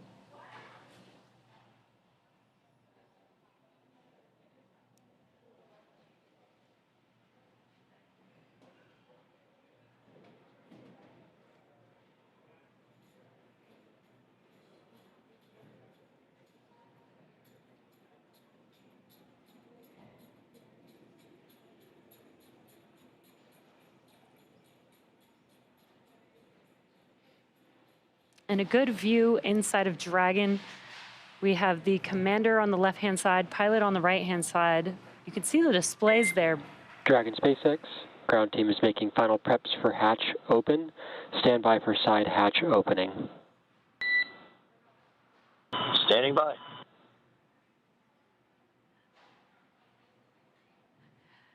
And you could see those displays. Right behind that display is the hatch, and that is what the crew is looking at.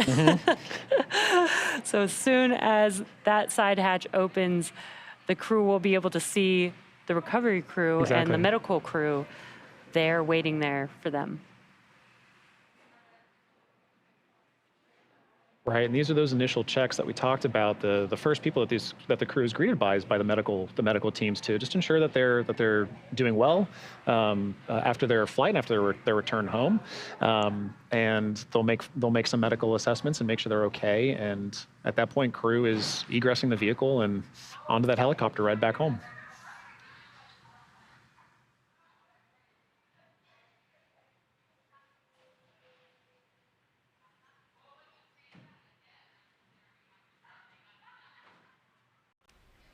Just amazing to think that only a couple of days ago that capsule was attached to the International Space Station. The crew was just finishing up their work a day or so ago. It let go, and here the hatch is opening. And there is the hatch opening. Welcome home, crew of AX-3. Welcome home from an awesome mission. Now that that side hatch is open, they are going to put a protective tool there to ensure that the crew is safe when they egress the vehicle.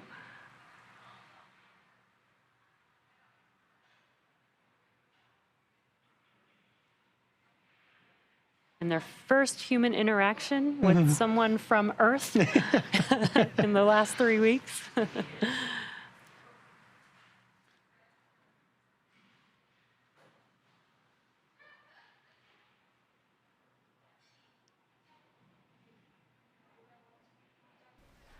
I would have to say I'd be happy to be home, but it would be tough to come home.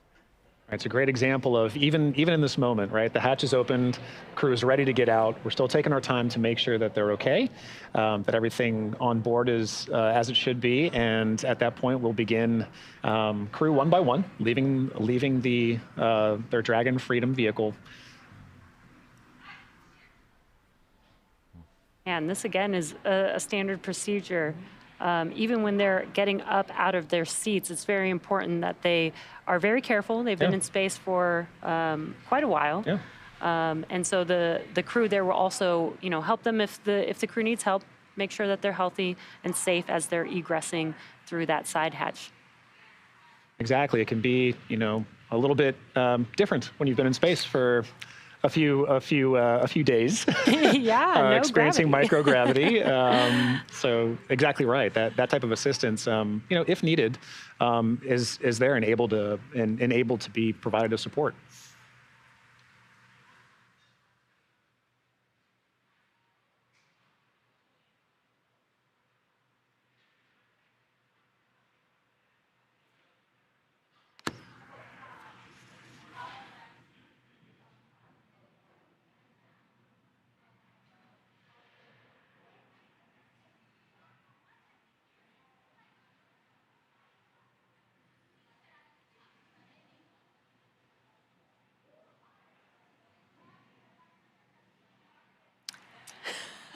That is an amazing view of the AX-3 crew waving, Welcome smiling, home, of course, as they have been since launch day on January 18th. Some great waves. You can see their very excited faces there. That was awesome. That was a wonderful shot. That was a wonderful shot.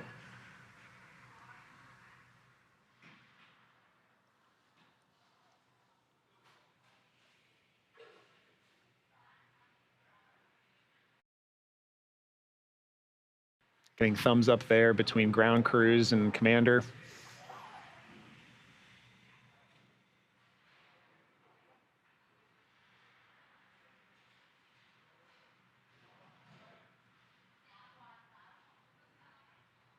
Now, as we mentioned earlier, this is MLA's second trip on the AX on Crew Dragon for an Axiom mission. So he's aware of this process and this procedure. I'm sure he's telling his crew, "Hey guys, we're going to take our time."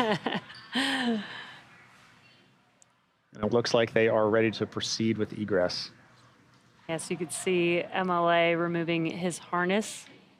Again, frequent flyer, as you've mentioned, our first frequent flyer on Dragon. Super exciting. Maybe he'll get to put a sticker on the inside of the capsule.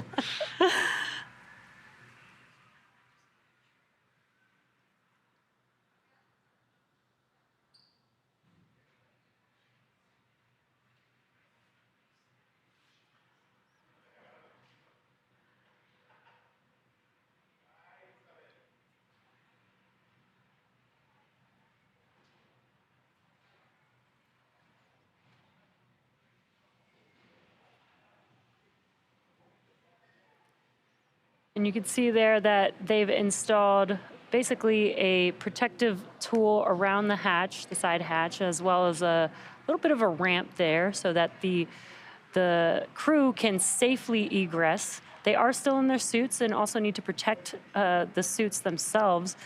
So we will make sure that the suits do not get damaged as they're egressing. You'll see that the recovery crew there will help them exit, may put their hand over their helmet just to make sure that they don't bump their head.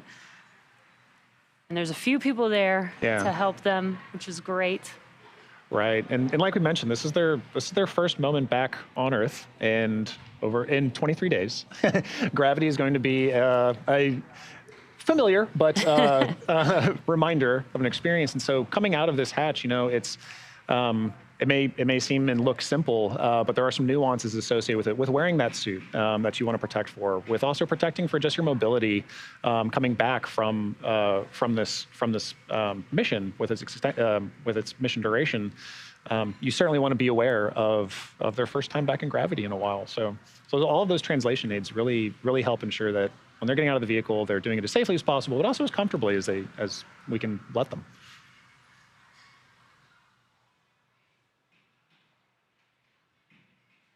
Yeah, exactly. And as we mentioned, the side hatch is open, but they're not running out of their seats, right? They're taking, it is step by step, removing the harnesses. They did remove some of the feet rests at the bottom of their seats.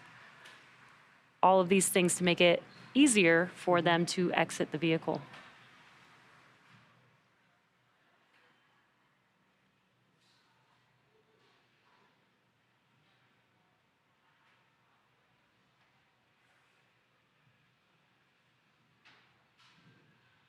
Right, because at the end of the day with all of this, you want to make sure that you're comfortably getting out of the vehicle. And we saw there ground crews reminding crew, hey, just might want to close that visor just to be safe.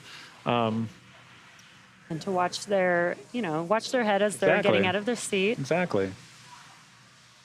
Yeah. And we see the pilot making his way out of his seat and about to egress the vehicle. So Walter Villaday will be taking his first steps in 23 days on Earth.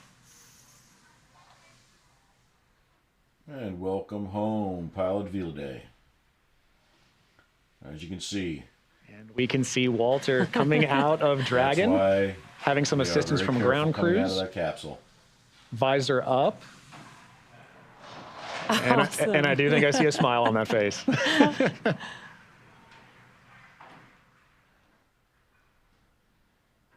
And a wave. A wave and a thumbs up. Walter is feeling good. It's time to get used to again. Welcome home, Walter Villaday.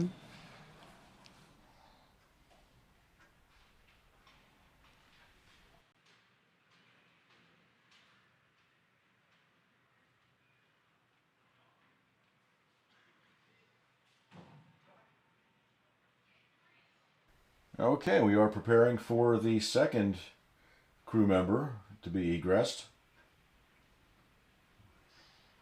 Not certain of the order. Pilot came first.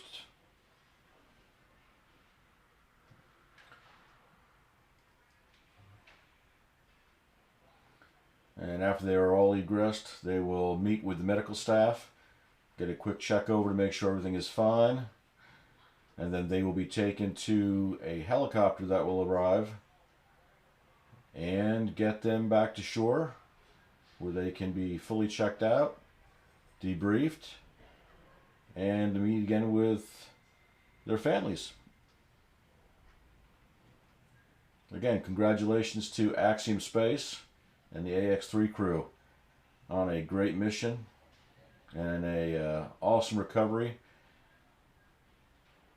And to SpaceX for the great coverage and the angles, video feeds that we were able to receive.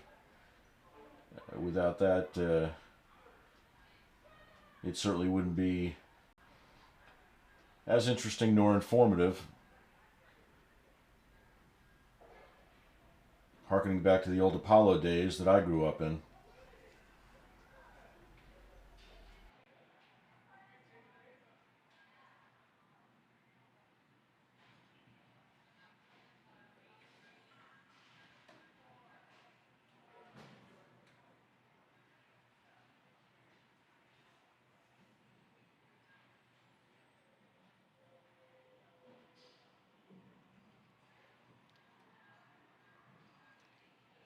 If you're just now joining us, we are watching the live egress of the Axiom 3 crew.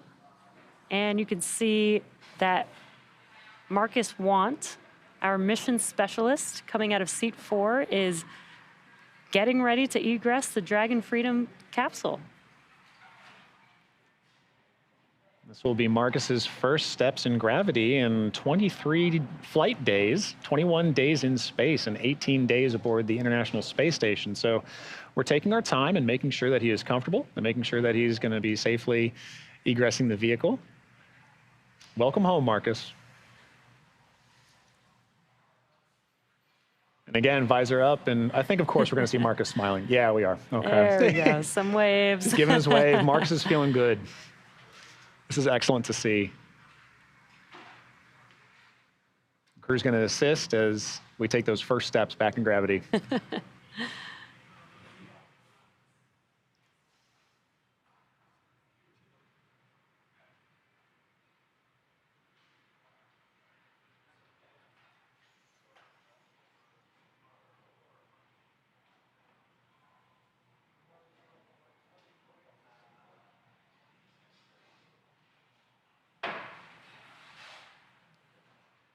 And our third egress of the day, we have Alper Izirace, the first Turkish astronaut to fly to space.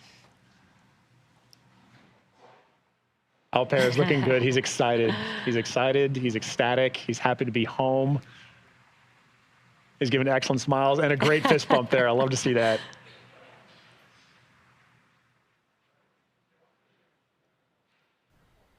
And this will be the final egress. And last but definitely not least, our frequent flyer, Commander Michael Lopez Alegria. Commander Alegria, welcome home. Someone I would love to have the opportunity to meet one day.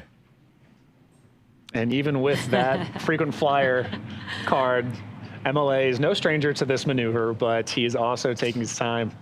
And he is looking good.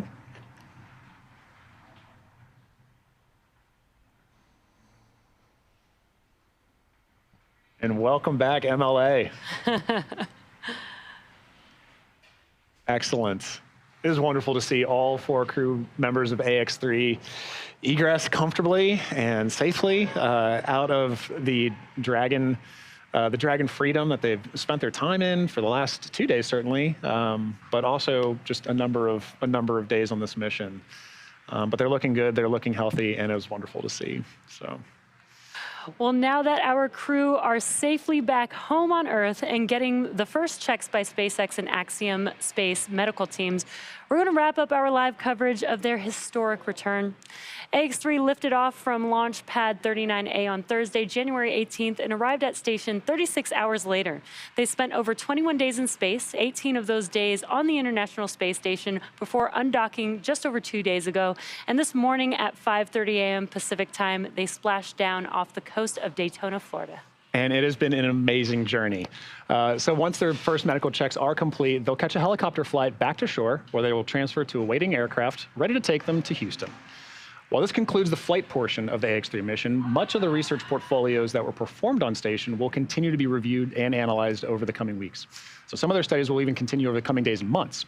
So Jesse, it's been an amazing time spending this desk with you from undock all the way through splashdown. It's been an absolute honor, so thank you very much. And to SpaceX, thank you for an incredible flight and taking such great care of our crew as we saw today and throughout the entire mission. To NASA and all the International Space Station partners who have enabled access to the orbiting laboratory and made the efforts of Axiom Space, Italy, Turkey, and ESA possible, thank you. We look forward to collaborating with you again soon with AX-4. And all of you watching, it's been an honor and a privilege to share the journey of MLA, Walter, Alper, and Marcus to space and back again. So as we bring this mission to a close, we celebrate how the AX-3 mission continues to demonstrate that the opportunities presented in microgravity have grown to include more countries, more institutions, industries, and individuals than ever before. So through missions like this, we are redefining the pathway to low Earth orbit and building for beyond. So be sure to check out axiomspace.com to learn more about flight opportunities available along our journey to the world's first International Space Station. I'm John Rackham, and we're signing off now with a welcome home to the crew of AX-3. And I'm Jesse Anderson. Thanks to everyone for joining us on another successful mission to the International Space Station. Be sure to tune in for our next human spaceflight mission, NASA's Crew 8, which is just a few weeks away. Check out spacex.com/launches for updates and for the schedule of upcoming missions. We'll see you again soon.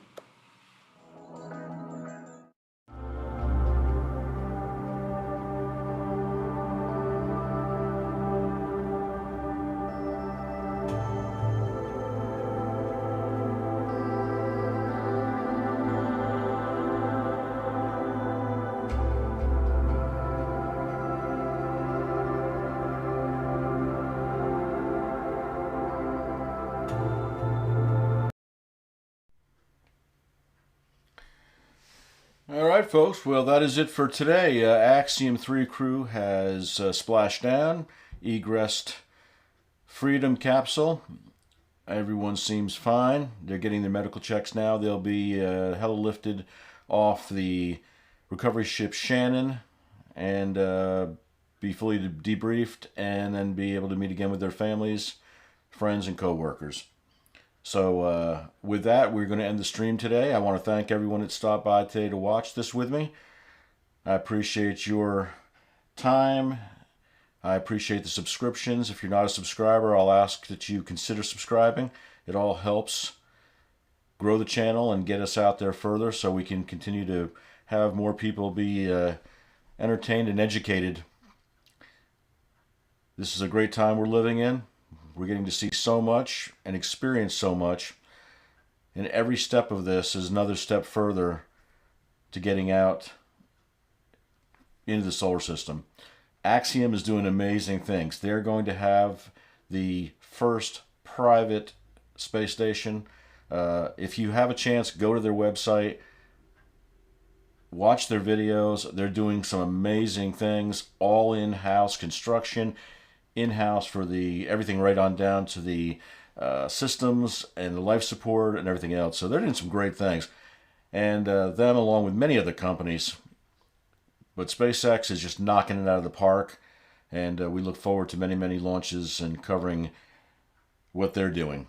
So with that said, we'll call it a stream from Central Florida at about 9:32 in the morning. Y'all have a great day. And check my channel out. We will keep you abreast of what launches are coming up and try to keep it all lined up so you can hit the notify buttons and know when we're going to be going live again.